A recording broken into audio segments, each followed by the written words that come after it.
siyaasi Mustafa Aadan Cilmi oo kamid ah siyaasiyiinta waaweyn ee ka soo jeeda gobolka Saraar oo ku sugnaa magaalada Caynaba ee xarunta gobolka Saraar ayaa waraysi khaas ah siiyay telefishinka caalamiga ah Hon Cable TV waxa uu xukuumadda Soomaaliland ugu baaqay inay hoos u eegto dadka barakacayaasha ay qeylanaantu ka soo yeedhayso muddooyinkii u dambeeyay waxaanu sidoo kale xusay in xukuumadda Soomaaliland ay u ballan qaaday ceelbiyood xilligii ay dhacaysay doorashadii sanadii 2017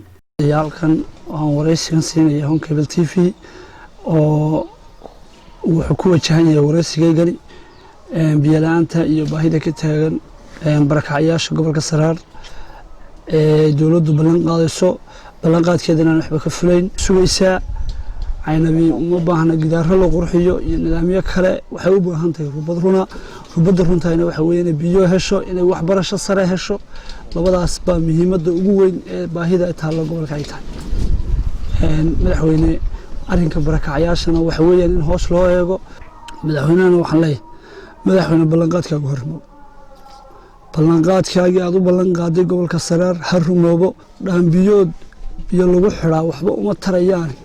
waxa weeyaan kaalmaati laakiin waxa uu taraya waad garanaysaa waxaad ballan qaadaysay madaxweyne fursada biyaha maanta ay awoodi kari laayeen waxa weeyaan waa 30,000 shilin ma awoodaan oo dadka buulasha ka gubtay samaysan kara waxay ku samaystaan aan haysan waxa iyaduna xusid mudan maanta waan soo maray dhulka dadka guriga ka gubteen oo dhibaataysan oo banaan fadhiya dadkana waxaan leenahay si gaar ah loo soo eego waxa loogu qabto han looga wardoon xaaladooda banka maanta u dhagax dhigay Caynabana waxa mudnaanteeda ay kala hayd horta waa u baahan tahay oo waa fiican tahay in wax u soo kordhaan laakiin si waxa uga mudnayd iyadoo maanta biyo looga horeeyay ama taad ka soo saartay madaxweyne qurxinta diyaaradii Hargeysa dhex taalay taad ka soo saartay 200,000 ee la geliyay diyaaradda waa ka feen karaysaa riiga biyo macaan haloo keeno ee Caynaba dhanka kale siyaasigu waxa uu baaq u diray dhammaanba dadka muxsiniinta ah xisbiyada mucaaradka inay hoos u eegaan dadka biyalaantu hayso isla markaasina aan awoodin foostada biyaha qiimaheedana laga siiyo 30,000 oo shilinka Soomaaliland waxaan kaloo iyagana baaqan aan u diraynaa oo aan leenahay hoos u eega xisbiyada qaranka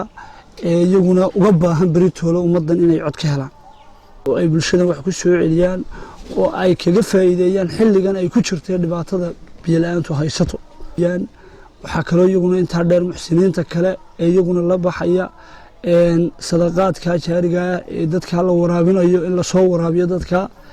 waa Cali Aadan Dirar Cali Taani wararka telefishinka Hon Cable magaalada Caynaba.